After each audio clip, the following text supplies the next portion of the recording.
नमस्कार मित्रांनो, मी उदय लाड पुन्हा एकदा स्वागत करतो आपल्या सर्वांचा आवडत्या यूट्यूब चॅनल माझी शेतीवर व्हिडिओ पाहणाऱ्या सर्व शेतकरी मित्रांचे आणि कास्तकार बांधवाच्या आजच्या व्हिडिओमध्ये मनापासून खूप खूप स्वागत।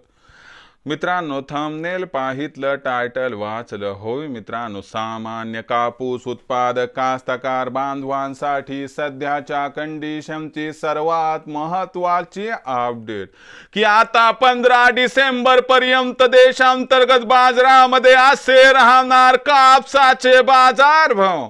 सध्याच्या कंडिशनची ही सर्वात महत्त्वाची अपडेट की आता 15 डिसेंबर पर्यंत देशांतर्गत बाजारामध्ये असे राहणार कापसाचे बाजारभाव। पण 15 डिसेंबर पर्यंत आता देशांतर्गत बाजारामध्ये कसे राहणार कापसाचे भाव, हा जो तुमच्या मनातील सध्याच्या कंडिशनचा सर्वात महत्त्वाचा सवाल आहे। तर या सर्वात महत्त्वाच्या प्रश्नाचं आता अचूक उत्तर जाणून घेण्यासाठी कृपया आपण सर्वांनी आता हा व्हिडिओ सुरुवातीपासून या ठिकाणी शेवटपर्यंत पाहावा।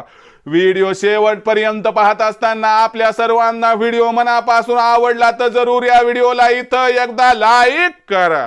जास्तीत जास्त सामान्य कापूस उत्पादक कास्तकार बांधवांपर्यंत व्हिडिओ पाठविण्यासाठी जरूर या व्हिडिओला इथं एकदा शेअर करा। सबस्क्राइब करून जरूर नोटिफिकेशन बेल ऑल करा, याच्यामुळे येणारा प्रत्येक व्हिडिओ हा आपल्या सर्वांना या ठिकाणी सतत मिळत राहतो।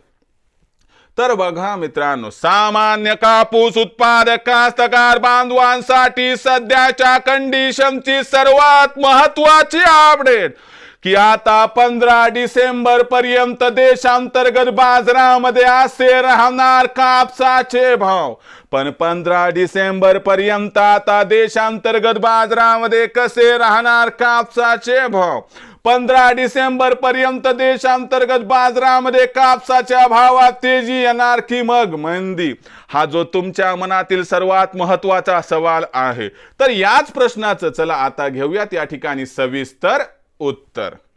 तर बघा मित्रांनो, जर आंतरराष्ट्रीय बाजारातील कापसाची भाव पातळी बघितली तर आंतरराष्ट्रीय बाजारातील जो कापसाचा भाव आहे तो सध्या 71 सेंट्सच्या वर आहे। म्हणजे सध्या भाव पातळी सुधारलेली आहे। आणि लक्षात घ्या, मी काय म्हटलेलं आहे की आपल्याला डिसेंबर महिन्यात आंतरराष्ट्रीय बाजारात कापसाच्या भावात 100% सुधारणा दिसणार।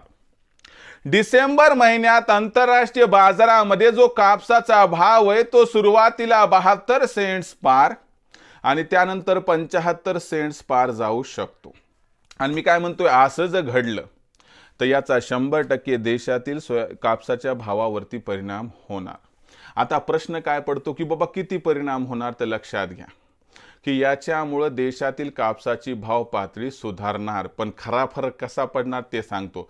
तर लक्षात घ्या, निवडणुकांच्या निकालानंतर सर्वांना अपेक्षा काय आहे की कापसाच्या भावात सुधारणा होईल। सरकार सोयाबीन, कापूस आणि इतर असणाऱ्या पिकांचे दर वाढविल असं होण्याची दाट शक्यता देखील आहे। आणि याचा असणारा सकारात्मक परिणाम आपल्याला 15 डिसेंबर पर्यंत देशांतर्गत बाजारामध्ये दिसणार। आणि त्याचबरोबर आणखीन एक महत्त्वाची गोष्ट तुम्हाला लक्षात काय घ्यावी लागेल की यंदा कापसाचा शिल्लक साठा नसल्याजमाय यंदा कापसाचं उत्पादन 100% घटणार आहे। आणि कितीही बाहेरून आयात केली तर ती फक्त लॉंग स्टेपल कापूस असतो, म्हणजे लांब धाग्याचा। तो कापूस आपल्या इथं तयारच होत नाही। म्हणून हा गैरसमज सोडा की बाहेरच्या देशातून कापूस आला तर आपल्या इथला कापसाचा भाव पडेल। एक तर बाहेरच्या देशातून कापूस आला त्याच्या 11% आयात शुल्क आहे, त्याच्यामुळे तो कापूस फार महागडा पडतो, त्याच्या भानगडीत पडू नका। भारत दरवर्षी लांब धाग्याचा कापूस आयात करतो जो की भारतात पिकतच नाही, त्यामुळे गैरसमज सोडून द्या। राहिला प्रश्न तेजीचा, तर 15 तारखेपर्यंत देशातील बाजारात कापसाचे भाव वाढणार दुमत नाही। प्रश्न एवढाच किती वाढणार, तर तुम्हाला सांगतो 15 तारखेपर्यंत देशातील बाजारात कापसाचा जो भाव आहे तो आपल्याला या ठिकाणी कमीत कमी 300 रुपयांनी सुधारून 7000 ते 7800च्या दरम्यान दिसू शकतो। आणि तुम्हाला सांगतो 31 डिसेंबर पर्यंत कापसाचा भाव जर 8000 पर्यंत जाण्याची शक्यता निर्माण झाली तर यात सुद्धा काही वावगं नाही, हे पण होऊ शकते, कारण उत्पादन यावर्षी कमी आहे, शिल्लक साठा नाही, लक्षात ठेवून चला। आता भविष्यात देशातील बाजारात मग काय राहणार कापसाचा भाव याबद्दल अधिक अचूक माहिती प्राप्त करण्यासाठी पाहत राहा आवडते यूट्यूब चॅनल माझी शेती। व्हिडिओ आवडला असेल लाईक करा, कास्तकार बांधवापर्यंत पाठवण्यासाठी शेअर करा, सबस्क्राईब करून नोटिफिकेशन बेल ऑल करा, याच्यामुळे येणारा प्रत्येक व्हिडिओ हा आपल्या सर्वांना सतत मिळत राहतो। तर मित्रांनो, अशाच एका नवीन व्हिडिओसह मी आपला मित्र उदय लाड आपल्या सर्वांच्या आवडते यूट्यूब चॅनल माझी शेतीवर मिळत राहील। तोपर्यंत माझ्या प्रत्येक शेतकरी मित्राचे कास्तकार बांधवाच्या आजच्या व्हिडिओमध्ये मनापासून खूप खूप आभार।